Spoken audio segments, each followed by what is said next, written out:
Bonjour, bienvenue sur Au fil de Zébulon. Aujourd'hui, je vais vous montrer comment réaliser des incrustations. Je vous parle du top Eline qui est à disposition sur le blog. Attendez, je cherche l'incrustation. Alors, ce que j'appelle incrustation, c'est sur le top, sur le milieu devant, là, il y a un V à réaliser. Ce qui représente trois angles, un ici, un au milieu et un sur le retour, et il y a une façon particulière de les faire. Je vous l'ai expliqué en schéma, c'était pas clair pour tout le monde, et comme aujourd'hui je vais en monter un, c'était l'occasion de vous montrer. Donc la première étape, ça consiste à repérer votre angle de valeur de couture, c'est-à-dire que là il y a une couture qui est à 1 cm, ici il y a une couture qui est à 1 cm, et le croisement, vous mettez votre épingle. Vous faites exactement la même chose avec le croisement ici, le croisement là, et l'épingle va ressortir ici. Donc je vais vous remontrer. Donc ici je suis sur mon croisement et je le repère pareil ici. Là je pousse mon tissu contre l'autre, je respecte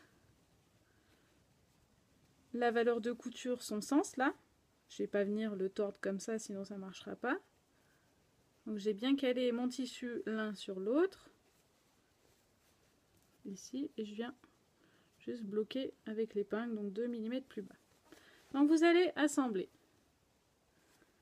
votre tissu à 1 cm.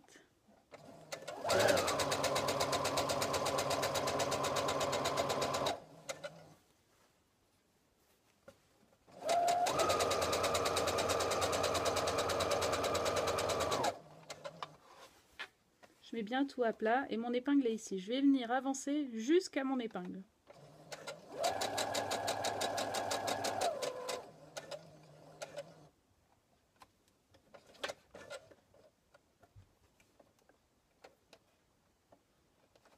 J'enlève mon épingle avant de piquer dessus. Là, je suis pile au point où j'avais mis mon épingle. Maintenant, je vais faire un retour sur plusieurs points en marche arrière.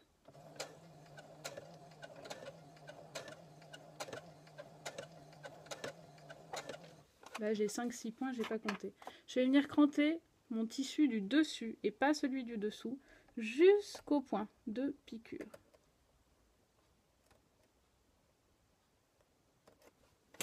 Mieux vous crantez jusqu'au point, moins vous avez de risque de faire un bec. Donc vous ravancez jusqu'à ce fameux point.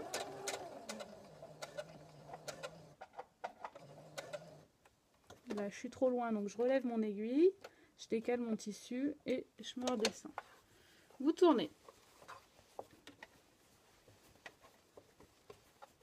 Vous mettez le tout le plus à plat possible. Vous repérez le croisement de votre valeur de couture du V, ici. Pareil sur le deuxième tissu, qui sera ici. Vous poussez le tissu l'un contre l'autre. Et vous venez le bloquer avec l'épingle. On remet tout à plat, on baisse le pied presseur. Vous avancez de 3-4 points et vous allez reculer sur 3-4 points.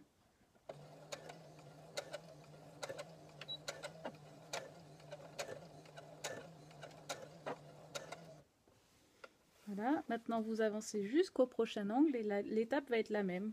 Un point d'arrêt, on crante, mais cette fois-ci ce sera le tissu du dessous.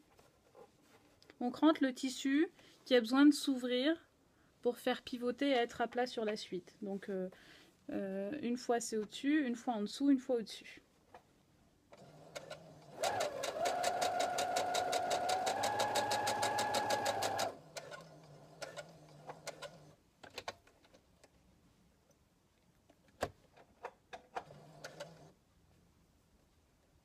Si vous n'êtes pas sur le point, vous relevez l'aiguille, vous levez votre pied presseur, vous vous décalez, vous redescendez votre aiguille. Un point d'arrière.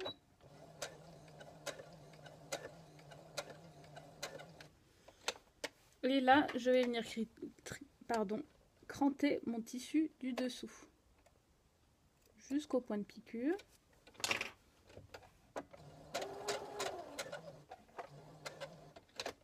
Là, j'ai dépassé.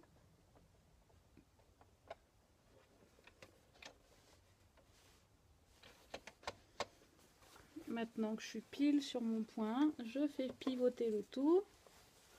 Et on va faire pareil avec le dernier angle. On repère le croisement des deux valeurs de couture.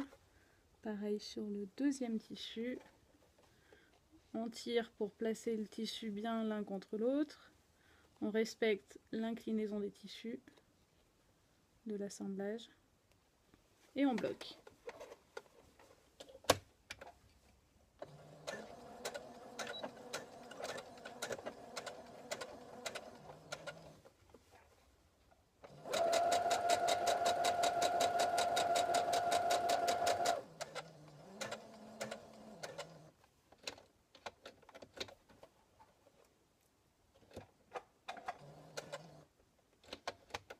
Là, je suis trop loin, je vais reculer. Un point arrière. Et je viens cranter mon tissu jusqu'à la piqûre.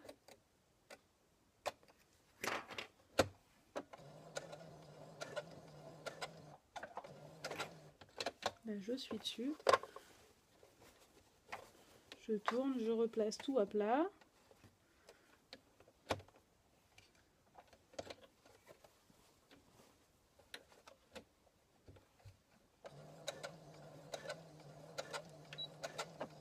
Comptez vos points pour savoir combien de points vous revenez en arrière. Comme ça, vous êtes sûr de ne pas vous tromper.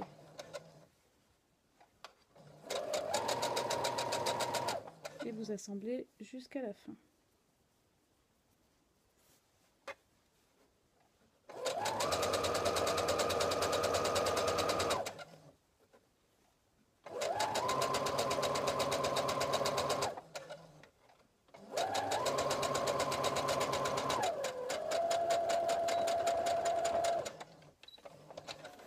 Un point d'arrêt à la fin. Je coupe mes fils et je vais vous montrer le résultat.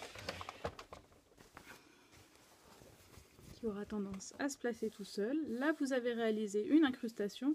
Vous allez pouvoir repasser. Mais en regardant bien,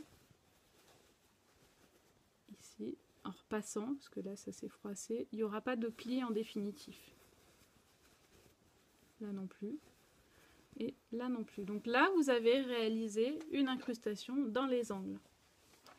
Le but, c'est que votre tissu puisse s'ouvrir. Donc on crante ceux qui ont les angles resserrés. Pour que ce soit le plus facile possible, n'hésitez pas à vous cranter des coupes sur des chutes et à le réaliser plusieurs fois avant de vous mettre sur vos vêtements. Ici, la difficulté supplémentaire, c'est que j'ai deux tissus qui réagissent différemment. J'ai un jersey et un coton. Et donc, pour éviter qu'il y ait trop de décalage, je pique toujours sur mon coton. Voilà pour l'astuce et le tuto d'aujourd'hui. N'hésitez pas à partager autour de vous et cliquez juste en dessous pour en savoir un petit peu plus. Je vous souhaite une bonne journée. Je vous dis à bientôt. Au revoir.